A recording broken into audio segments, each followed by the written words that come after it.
Yo, this is your man P to the E to the T to the E to the R, coming to you from spiritual manna, because that's what I'm dispensing. Spiritual manna, that's spiritual food. Listen, what most of us don't know is the life we're living is just the way life happens to us. That's why you're going crazy, your life is not going anywhere.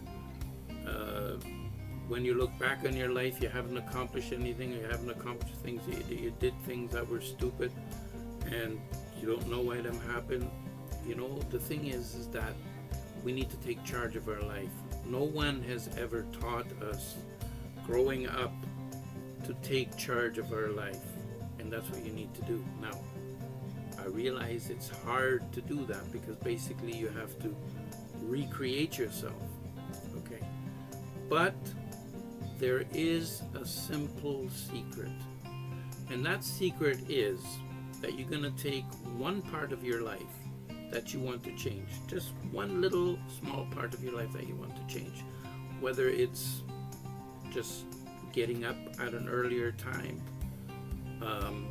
whether it's contacting your parents so often per week, whether it's studying for a new type of job, a career, anything. It could even be a health goal that you're going to walk for half a mile or a mile every morning, or do some other kind of exercise.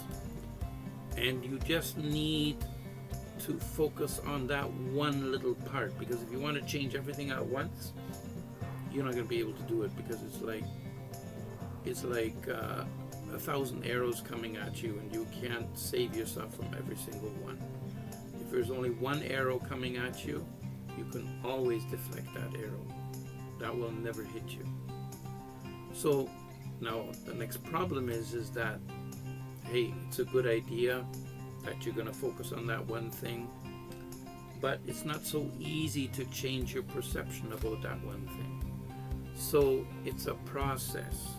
It means that, let's say, if you want to focus on maybe going to bed earlier so that you can get up earlier and have more of your day and be able to accomplish things in the day instead of waking up at 12 noon and half the day is gone. So you're going to say to yourself, okay, I'm going to go to bed at 10:30, and the next day you go to bed at 12, and then 1, then 3. Now, the natural thing for us would be to give up, because say, I can't do this. But you can do that. Then you're not following the process. The process is that every single day, even if you didn't accomplish what you wanted for that day, no matter how simple it would be, you don't blame yourself and complain about why that didn't happen. You just say, okay, I screwed up today. Tomorrow's going to be better. Tomorrow may not be better, may not be even better the next day and the next day, but as long as you keep in your mind that you're going to move forward and you're going to treat each day as a new day without being influenced about what happened in the day before, eventually you'll start going to bed maybe at 12, then 11, then maybe again 3, maybe again 2, and then at 11, and getting close to that 10:30.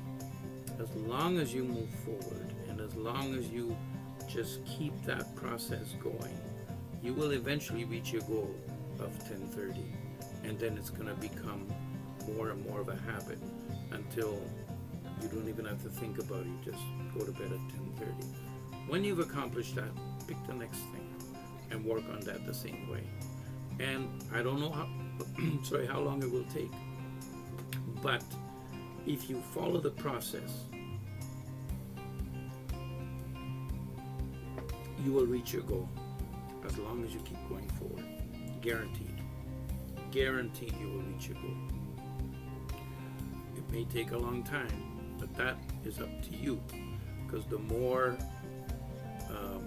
focus and the more willpower you put behind what you want to accomplish, the quicker you will accomplish it.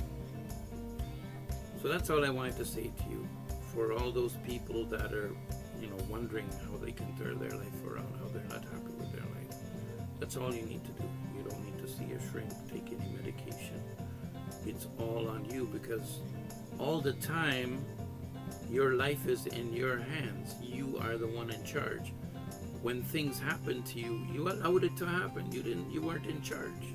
It's like, you own a company and have an assistant, and you let the assistant make all the decisions because you're too lazy to do it, and you think that assistant is doing a good job, when in fact could be screwing up your whole company because you're not keeping an eye on that assistant.